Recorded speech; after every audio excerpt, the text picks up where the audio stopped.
मैं डॉक्टर पुष्पांजलि बिरसा कॉलेज खूंटी दर्शन विभाग रांची विश्वविद्यालय में कार्यरत हूँ और आज मैं स्यादवाद पे अपना दर्शन देने जा रही हूँ।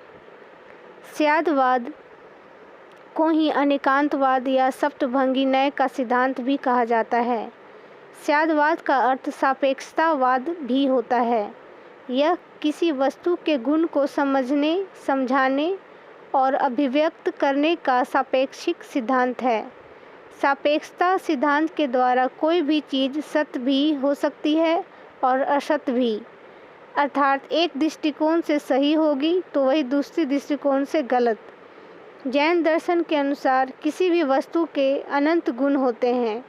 केवल मुक्त या केवल ज्ञान प्राप्त साधक को ही अनंत गुणों का ज्ञान हो सकता है। साधारण मनुष्य को आंशिक ज्ञान या सापेक्षता ज्ञान की प्राप्ति होती है।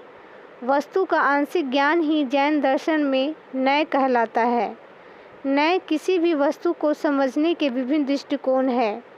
ये न्याय सत्य के आंशिक रूप कहे जाते हैं। आंशिक या सापेक्ष ज्ञान को निरपेक्ष ज्ञान नहीं कहा जा सकता। आंशिक ज्ञान भिन्न भिन्न होने के कारण लोग अपने अपने विचारों को ही सत्य मानने लगते हैं। जैन धर्म ने इसके लिए स्यादवाद का सहारा लिया है। इसमें एक उदाहरण देते हुए इसकी स्पष्टता की गई है। जैसे एक हाथी को लिया जाए और उसमें कई अंधे उसे छू रहे होते हैं, तो सभी अंधों का अपना अपना अलग अलग वक्तव्य होता है।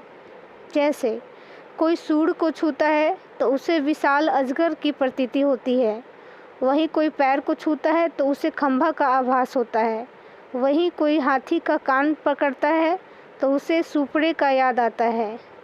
इस प्रकार अलग अलग अंधों का अलग अलग विचार प्रस्तुत होता है एक हाथी के संबंध में।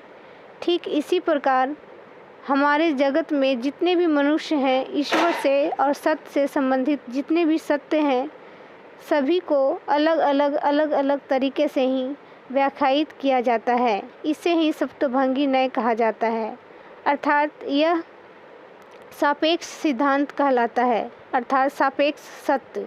यह पूर्ण सत्य नहीं माना जा सकता। इसे ही स्यादवाद अर्थात सप्तभंगी न्याय कहा जाता है। धन्यवाद।